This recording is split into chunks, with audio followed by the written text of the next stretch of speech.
বৈশ্বিক মত প্রকাশের স্বাধীনতা সূচকে 2 ধাপ উন্নতি হলো বাংলাদেশের। আর্টিকেল 19 এর বৈশ্বিক মত প্রকাশ রিপোর্ট 2024-এ বাংলাদেশের এই অবস্থান উঠে এসেছে। তবে প্রতিষ্ঠানটি বলছে 10 বছরে বাংলাদেশের স্কোর কমেছে 8 পয়েন্ট, আর 2 যুগে কমেছে 32 পয়েন্ট। দক্ষিণ এশিয়ার বাংলাদেশের নিচে আছে শুধু আফগানিস্তান। আরও জানাচ্ছেন নাদিয়া শারমিন।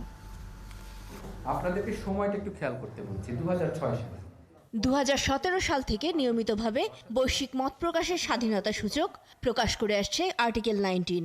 এবছরের প্রতিবেদনে বাংলাদেশের অবস্থান উঠেছে 128-এ। আগের বছর তা ছিল 130-এ। ধর্ম পালনের স্বাধীনতা, নারী পুরুষের আলোচনার স্বাধীনতা, রাজনৈতিক দল নিষিদ্ধ করা এবং নাগরিক অংশগ্রহণ সূচকে বাংলাদেশের অবস্থানের খানিকটা উন্নতি হয়েছে। হয়তো কিছুটা ভালো, কিন্তু 2018 সাল থেকে বাংলাদেশের স্কোর আটকে আছে 11 থেকে 12-র ঘরে। সামাজিক যোগাযোগে সেন্সরশিপ, নাগরিক সংগঠনের উপর নিপীড়ন, মানহানির মামলায় হয়রানি, রাজনৈতিক হত্যা, সমাবেশ করার স্বাধীনতা ও সাংস্কৃতিক মত প্রকাশের স্বাধীনতা, এমন 25টি সূচকের সবগুলোতেই বাংলাদেশের স্কোর ঋণাত্মক। ডিজিটাল রাইটস, এই 8টি অধিকারের প্রত্যেকটিতে আমরা কিন্তু খারাপ করছি। সমালোচনা শরীরের মতো সহজটা সেটির ঘাটতি, আর একটা হচ্ছে শুট দ্য মেসেঞ্জার, যে কথাটা আমি বলি, বা বার্তাবাহককে ঘায়েল করো।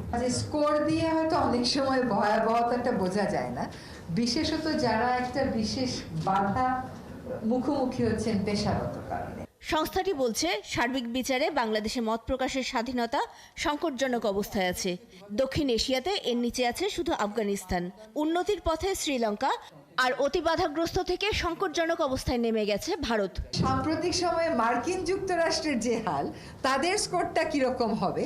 আমরা তো আমাদের দেশের পুলিশ কেন পিটায় এই নিয়ে খুব চিন্তিত থাকি। মার্কিন যুক্তরাষ্ট্রের চিত্রও কিন্তু আসলে দেখা যাচ্ছে বিমর্ষতায় দিকে আমাদেরকে নিয়ে যাচ্ছে। মত প্রকাশের ক্ষেত্রে সবচেয়ে স্বাধীন ডেনমার্ক, আর 0 পয়েন্ট নিয়ে সবচেয়ে বেশি সংকটে উত্তর কোরিয়া। নাদিয়া শারমিন, 71, ঢাকা।